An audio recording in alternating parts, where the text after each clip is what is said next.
اللہ کی راہ میں خرچ کریں گے تو کتنا ملے گا؟ یہاں بھی معاملہ یقین کرنے کا ہے۔ قوم کو یقین آ جائے نا کہ ڈبل ہو جائیں گے تو ساری قوم لٹ جاتی ہے۔ اگر اتنا یقین ہو جائے نا ڈبل ہو جائیں گے تو لٹ جاتی ہے، تو اگر یہ بھی یقین ہو جائے نا کہ 700 گنا ہو جائیں گے تو پھر بھی میرا خیال یہ ہے کہ قوم لٹنے کو تیار ہو سکتی ہے، لیکن وہاں لٹ کے برباد ہوتے ہیں۔ رب رسول کے رستے میں لٹیں گے تو آنے والی نسلوں کو بھی اللہ آباد فرما دے گا، اللہ آباد کر دے گا آنے والی نسلوں کو۔ تو میرے دوستو تھوڑا سا آگے جب ہم اس پارے میں چلتے ہیں تو اللہ تبارک و تعالیٰ نے دو باتیں ارشاد فرمائیں۔ ایک تو ارشاد فرمایا کہ شیطان تمہیں نا دو چیزوں کے بارے میں اکثر ورگلاتا ہے۔ ایک تمہیں کہتا ہے کہ کنجوسی کرو، فقر تنگ دستی ہو جائے گی اگر خرچ کرو گے، اور دوسرا تمہیں کہتا ہے بے حیائی کرو۔ اللہ نے فرمایا یہ دو کام تم نے کرنے نہیں، نہ تم نے بخل کرنا ہے اور نہ تم نے بے حیائی کرنی ہے۔ اور پھر آگے جا کے ارشاد فرمایا کہ دانائی بڑی حکمت ہے، عقل مندی بڑی حکمت ہے، زندگی دانائی سے گزارو۔ یؤتی الحکمت من یشاء، اللہ جسے چاہتا ہے حکمت عطا کرتا ہے۔ ومن یؤت الحکمت فقد اوتی خیرا کثیرا، اور جسے اللہ نے دانائی دی نا عقل، اللہ فرماتا ہے اسے ہم نے خیر کثیر عطا کی۔ کام سارے ہی ہو جاتے ہیں پر جو عقل کے ذریعے کیا جائے نا، شیخ سعدی نے کہا تھا اگر تیرے پاس 1 من علم ہے نا تو 10 من عقل کی بھی ضرورت ہے، پھر وہ علم آگے پہنچتا ہے۔ 10 من، 1 من شعور کے ساتھ، دانائی کے ساتھ۔ میرے نبی کریم علیہ السلام نے نا بڑی دانائی کے ساتھ دین پھیلایا ہے، بڑی حکمت کے ساتھ، بڑی خوبصورتی کے ساتھ حضور نے۔ ایک شخص نے آگے کہا یا رسول اللہ صلی اللہ تعالیٰ علیہ وسلم میں 5 نمازیں نہیں پڑھ سکتا، 2 پڑھوں گا۔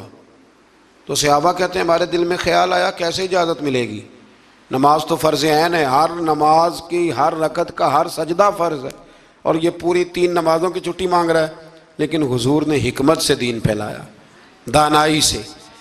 مسند امام احمد بن حنبل میں موجود ہے، حضور نے فرمایا اگر 2 نمازیں پڑھو گے 3 نہ پڑھو گے تو کلمہ تو پڑھ لو گے نا دل سے۔ حضور پڑھ لوں گا، فرمایا چل تو 2 ہی پڑھ لینا، کلمہ پڑھ صحیح۔ حضرت ابو ہریرہ کہتے ہیں اس نے 3 نمازوں کی چھٹی کی شرط پر کلمہ پڑھا، ابھی پورا ہفتہ نہیں ہوا تھا کہ اس نے 5 نمازیں کیا تہجد بھی شروع کر دی۔ اس شخص نے پھر اشراق اور چاشت بھی پڑھی، وہ ساری رات مصلی پہ بھی بیٹھا۔ لہٰذا دانائی کے ساتھ گھر بھی آپ کا حکمت سے چلے گا، دانائی سے چلے گا، دکان بھی آپ کی حکمت اور دانائی سے چلے گی۔ تو مسلمان اس کو نہیں کہتے جو جذباتی ہو جائے، جو فٹافٹ مرانے پہ اتر آئے، اس کو کہتے ہیں جو بڑی دانائی کے ساتھ، حکمت کے ساتھ چیزوں کو لے کے آگے بڑھتا ہے۔ پھر اللہ تبارک و تعالیٰ نے نا 5ویں سے 6ٹھے رکوع میں سود کی حرمت بیان کی، اور اللہ کریم نے فرمایا کہ یہ جو لوگ کہتے ہیں نا کہ سود بھی تجارت کی طرح ہی ہے، یہ بھی تو کاروبار ہی ہے، فرمایا قیامت کے دن یہ اس طرح کھڑے کیے جائیں گے جس طرح کسی کو شیطان چھو لینا، شیطان چھوتا ہے تو وہ آدمی یوں ہو جاتا ہے جیسے پاگل ہو گیا ہے۔ تو ان لوگوں کو جو سود اور کاروبار کو ایک کہتے ہیں، انہیں بھی قیامت میں پاگلوں کی طرح کھڑا کیا جائے گا۔ اور پھر اللہ تعالیٰ نے حکم دیا، فرمایا سود چھوڑ دو جو باقی رہ گیا ہے، اس سے جان چھڑا لو، اور اگر تم نے ایسا نہ کیا فَإِن لَمْ تَفْعَلُوا، اگر تم نے ایسا نہ کیا فَأْذَنُوا بِحَرْبٍ مِّنَ اللَّهِ وَرَسُولِهِ، پھر اللہ اور اس کے رسول سے جنگ کرنے کے لیے تیار ہو جائے۔ طویل ترین آیت قرآن مجید کی، آیت نمبر 282، اس میں اللہ تعالیٰ نے فرمایا جب بھی تم نے لین دین کرنا ہے اسے لکھنا ہے۔ ایک لفظ سے نا مجھے تو کئی دفعہ چڑی ہو جاتی ہے، وہ لفظ ہے کہ مجھے اعتبار ہے۔ میں کہتا ہوں کہ وہ والدین بڑے ظالم ہیں جو کہتے ہیں مجھے جوان بچی اکیلی کالج جاتی ہے تو مجھے اعتبار ہے، جوان بچے کو 10-20 ہزار روپیہ جیب میں ڈال کے گلی میں بھیج دیتے ہیں اور کہتے ہیں مجھے اعتبار ہے۔ اسی طرح وہ لوگ بھی بڑے ظلم کرتے جو اپنے بھائی کے ساتھ لین دین کرتے ہیں، تحریر نہیں کرتے اور کہتے ہیں مجھے اعتبار ہے۔ اللہ کو بھی تو اعتبار ہے نا اپنے بندوں پہ، تو رب فرماتا ہے میرے بندو جب لین دین کرو تو اسے لکھ لو، یہ قرآن کا حکم ہے، یہ میرے رسول کی سنت ہے، یہ میرے نبی کا طریقہ ہے۔ جب بھی لین دین کریں اسے تحریر کریں، اسے طے کریں، اچھے طریقے سے نوٹ کریں، تاکہ وہ کسی جگہ پہ جا کے بھی کوئی معاملہ بھی کمزوری کا باعث نہ بنے۔ تو اس آیہ کریمہ میں اللہ کریم نے یہ بھی ارشاد فرمایا کہ للہ ما فی السماوات و ما فی الارض، آگے جا کے فرمایا کہ زمین آسمان میں جو کچھ بھی ہے ان سب کا مالک اللہ ہے۔ ہمیں اللہ نے جو کچھ دیا نا وہ استعمال کرنے کے لیے دیا ہے۔ اگر ہم مالک ہوتے تو قیامت میں حساب نہ دیتے، مالکوں نے کبھی حساب نہیں دیا، حساب تو منشی دیتے ہیں۔ اللہ نے ہمیں استعمال کرنے کے لیے چیزیں دی ہیں، اس لیے اللہ فرماتا ہے ثم لتسألن یومئذ عن النعیم، قیامت میں نا میں تم سے ایک ایک نعمت کے بارے میں سوال کروں گا۔ تو یہ ساری امانتیں ہیں اللہ کی، جتنا کچھ ہمارے پاس ہے، وہ کوئی بھی صلاحیت ہو، کوئی بھی قوت ہو، تو اس کو صحیح صحیح استعمال کریں امانت کو۔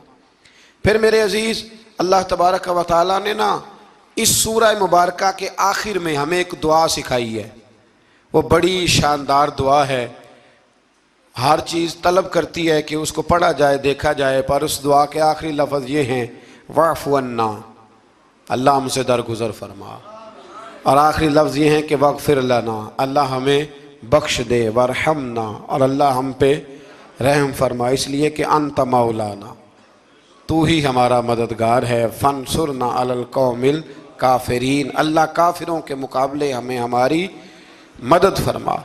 تو پھر آگے سورہ آل عمران شروع ہوتی ہے۔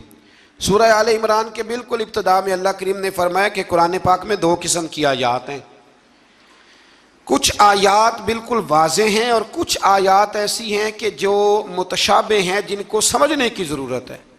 تو فرمایا جن کے دلوں میں کجی ہے نا، کھوٹ ہے، وہ متشابہ آیات کے پیچھے جاتے ہیں۔ کچھ آیات بالکل واضح ہیں، کچھ کو سمجھنے کی ضرورت ہے۔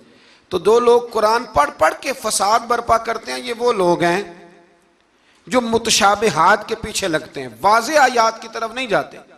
ہمارے زمانے میں بھی ہم دیکھتے ہیں کہ قوم یہ جو واضح آیات ہیں ان پر عمل نہیں کرتی، بلکہ کچھ ایسی آیات، کچھ ایسی باتیں جن کو بڑی گہرائی اور گہرائی سے سمجھنے کی ضرورت ہے وہ لے کے آ جاتی ہیں، کہتے ہیں یہ فلسفہ بیان کریں۔ تو میں کہا کرتا ہوں جو سیدھی سیدھی چیزیں ہیں پہلے ان پہ عمل کر لو نا۔ نمازیں 5 فرض ہیں، وہ پہلے پڑھو نا۔ ماں باپ کی خدمت فرض ہے، وہ کرو۔ حق سچ بولو، حلال روزی کھاؤ، جو ہے وہ دیانتداری کا مظاہرہ کرو، تو یہ کام کرو نا۔ پھر آگے فلسفے میں بھی چلے جائیں گے، پھر منطق کی باتیں بھی چھیڑ لیں گے۔ تو جو واضح واضح چیزیں ان پر تو عمل کر لیں، وہ باریکیوں میں جانا، پہیلیاں جو ہے وہ بجھانا اور بڑی بڑی عجیب باتیں کرنا، ان سے نکلیں۔ اللہ تبارک و تعالی ہمیں سمجھنے کی توفیق عطا کرے۔ پھر اس سے آگے جا کے نا تو اللہ تبارک و تعالی نے اسی آیہ کریمہ کے اندر حضرت مریم کا ذکر فرمایا ہے۔ جناب مریم سلام اللہ علیہا اللہ تبارک و تعالی کی وہ پاک باز بندی ہیں جن کی ماں نے منت مانگی تھی کہ اللہ اگر تو مجھے بچہ دے گا نا تو میں وہ تیرے رستے میں دے دوں گی۔ یہ حضرت عمران علیہ السلام کی صاحبزادیاں جناب مریم اللہ کی ولیاں ہیں۔ عورت نبی ہو سکتی، یہ کیا ہیں؟ اللہ کی ولیہ۔ تو حضرت مریم جب وہ بچہ پیدا ہوا ان کی ماں نے منت مانگی تھی۔ یہ قرآن مجید ہے، یہ 3 پارہ ہے، اور اس کی جو آیات ہیں وہ ہیں آیت نمبر 34-35۔ اس سے آگے جب آپ چلیں گے تو یہ سارا مضمون سورہ آل عمران میں آپ کو ملے گا۔ تو جب آپ کی ولادت ہوئی تو بیٹی پیدا ہو گئی، تو اب حضرت جناب مریم سلام اللہ علیہا کی جو والدہ تھی نا، وہ ان کو لے گئی جناب زکریا علیہ السلام کے پاس، وہ ان کے خالو تھے۔ کہا میں نے منت مانگی تھی کہ میں بچہ ہوگا تو مسجد کے لیے وقف کروں گی، تو اللہ نے بچی دی ہے۔ تو حضرت زکریا نے جناب مریم کے لیے اوپر چھت پہ ایک محراب بنا دیا، وہ محراب کے اندر رہتی تھی، وہاں عبادت کرتی تھی۔ حضرت زکریا آپ کے خالو بھی تھے، اللہ کے پیغمبر بھی تھے، وہ وہاں بیٹھا کرتے تھے اور ان کی پرورش کرتے، کھانے پینے کا خیال کرتے۔ بڑی خاص بات ہے، عقیدے کی بات ہے۔ جب سے پہلا سپارہ ہم نے شروع کیا نا تو تھوڑی سی دیر کے بعد وہ عقیدہ آ جاتا ہے جس عقیدے پہ اللہ تعالیٰ نے مجھے اور آپ کو قائم رکھا ہوا ہے۔ ذرا دیکھیں یہاں بھی بات کھول کے کیسے واضح آتی ہے۔ حضرت جناب مریم جب جوان ہو گئیں تو حضرت زکریا ایک دن اندر داخل ہوئے تو دیکھا کہ وہاں بے موسم پھل پڑے ہوئے ہیں، موسم بھی نہیں ہے اور وہ پھل موجود ہیں۔ تو اللہ کے نبی نے اللہ کی ولیہ سے پوچھا کہ یہ کہاں سے آئے؟ انا لکی ھذا، پوچھنے لگے حضرت زکریا یہ کہاں سے آئے؟ قالت ہوا من عند اللہ، تو حضرت مریم کہنے لگی یہ میرے اللہ کی طرف سے آئے ہیں، یہ مجھے اللہ نے دیے ہیں، اور ان اللہ یرزق من یشاء بغیر حساب، اور جب رب کسی کو رزق دیتا ہے تو پھر بغیر حساب و کتاب ہی عطا فرماتا ہے۔ تو حضرت زکریا کے پاس اولاد کوئی نہیں تھی، بوڑھے ہو گئے تھے۔ جب دیکھا نا کہ اللہ کی ولیہ کو اللہ نے بے موسم پھل دے دیے ہیں تو خیال آیا کہ میں بھی بوڑھا ہوں، میری بیوی بھی بوڑھی ہے، تو اگر رب اپنی ولیہ کو بے موسم پھل دے سکتا ہے اور دیتا ہے اپنے کرم سے، تو اپنے نبی کو بھی تو بغیر موسم کی اولاد دے ہی سکتا ہے نا۔ اب موسم تو گزر گیا، بڑھاپا آ گیا، لیکن وہاں کھڑے ہو کے حضرت زکریا نے دعا مانگی، رب نے قبول فرمائی، اور حضرت یحییٰ علیہ السلام حضرت زکریا کو عطا فرمائے۔ تو اگر ولیہ کی محراب کے پاس کھڑے ہو کہ اللہ کے نبی دعا مانگے تو رب قبول فرماتا ہے، تو ہم داتا علی اجمیری کے مزار پہ جا کے دعا مانگے تو، ہم غوث اعظم جیلانی کے مزار پہ جا کے دعا مانگے تو۔ امام شافعی فرماتے ہیں جب بھی کوئی مشکل پیش آتی ہے میں امام اعظم کی مزار پہ جاتا ہوں اور قریبی مسجد میں 2 نفل پڑھ کے ان کے مزار پہ دعا مانگتا ہوں، اللہ میری ہر مشکل کو آسان فرما دیتا ہے۔ تو بھئی یہ تو قرآن مجید کی آیات ہے نا، ان کو تو کھول کے دیکھو نا، کوئی اور معنی اس آیت کا، کوئی اور تفسیر، کوئی اور مفہوم۔ حضرت زکریا اس کے علاوہ بھی تو دعا مانگ سکتے تھے نا، لیکن انہوں نے جناب مریم کے پاس بغیر موسم کے پھل دیکھے تو دعا مانگی، بغیر موسم کے پھل دیکھے، اور یہ بھی اللہ کا فضل ہے کہ ولیہ کے پاس دیکھے تو ولیوں والا مسئلہ حل ہو گیا۔ اگر وہ نبی ہوتی تو لوگوں نے فٹافٹ کہہ دینا یہ تو نبیوں کی بات ہے۔ تو میرے بھائی اگر کسی کو بغیر موسم کا پھل چاہیے تو کسی ولی اللہ کے پاس جائے، کسی اللہ کے نیک بندے کے پاس جائے، رب بے موسم پھل بھی عطا کرتا ہے۔ تو پھر اللہ تبارک و تعالیٰ نے آگے جا کے نہیں آیات میں ارشاد فرمایا کہ ہم نے جناب مریم کو بغیر شادی کے بیٹا بھی عطا کیا، اور بیٹا بھی وہ عطا کیا کہ جو اللہ کے نبی ہیں، اور بیٹا بھی وہ دیا جنہوں نے پنگھوڑے میں باتیں کرنی شروع کر۔ یہ میری خواہش ہے کہ یہ آیتیں آپ نے ضرور پڑھنی ہیں، یہ آیت نمبر 39 اور 40، انہی پر میں بھی بات ختم کر رہا ہوں۔ حضرت عیسیٰ کی شان رب کریم نے بیان فرمائی، یہ اللہ کا قرآن ہے، یہ اللہ کا قرآن ہے۔ ان کی شان کیا ہے کہ حضرت عیسیٰ علیہ السلام فرماتے ہیں کہ میں نا مٹی کی مورت بناتا ہوں، پھر اس میں پھونک مارتا ہوں، مٹی کا پرندہ بنا کے اس میں پھونک مارتا ہوں، میں پھونک حضرت عیسیٰ مارتے ہیں، اور جناب عیسیٰ کہتے ہیں وہ اللہ کے حکم سے اڑنا شروع کر دیتا ہے۔ پھونک کس نے ماری؟ اڑایا کس نے؟ وہ اتنی سی بات ہے، اس کو سمجھ لیں۔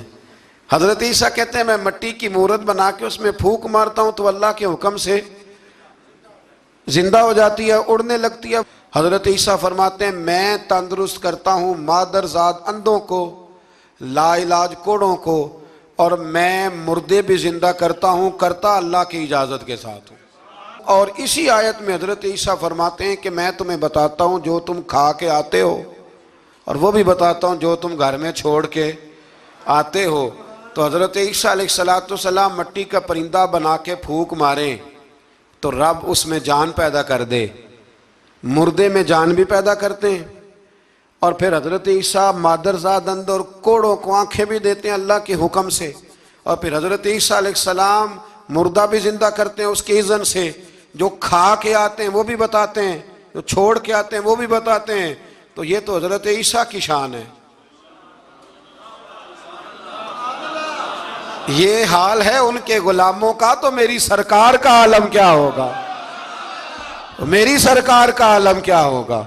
ایک جملہ میرے اعلیٰ حضرت کا، اور بات بڑی اعلیٰ، فرمانے لگے حضرت عیسیٰ علیہ السلام تو پھونک مار کے مردہ زندہ کرتے ہیں نا، تو فرماتے ہیں میرے نبی تو ایک نظر دیکھ لیں تو مردہ دل کو زندہ کر دیا کرتے، مردہ دل۔ اور پھر ایک حدیث سن لیں تاکہ بات اور واضح ہو جائے۔ حضور نے فرمایا علماء امتی کا انبیاء بنی اسرائیل، میری امت کے علماء بھی اسی طرح ہوں گے جس طرح بنی اسرائیل کے نبی ہوتے تھے۔ تو اگر حضرت عیسیٰ کے اندر یہ طاقت ہے تو میرے محبوب کے غلاموں میں بھی بڑی طاقت ہے۔ حضرت آصف بن برخی اگر تخت لا سکتے ہیں تو غوث اعظم بھی بیڑی اوپر اٹھا لیتے ہیں۔ اس لیے عقیدہ اور نظریہ قرآن ہے، حدیث ہے۔ ہم چونکہ پڑھتے نہیں، توجہ نہیں کرتے، تو لوگ ہمیں فٹافٹ، آپ یقین کریں بڑے صاف ستھرے انداز میں لوگ آ کے کہتے ہیں جی دیکھو جی یہ کدھر سے آ گیا، تو میں نے کہا یہ اللہ کا قرآن ہے، اور قرآن میں نہ ہو تو ہمیں بات کرنے کی کیا ضرورت ہے؟ یہ سارے عقائد اور نظریات وہ ہیں جو رب کریم نے خود قرآن مجید میں ہمیں عطا فرمائے ہیں۔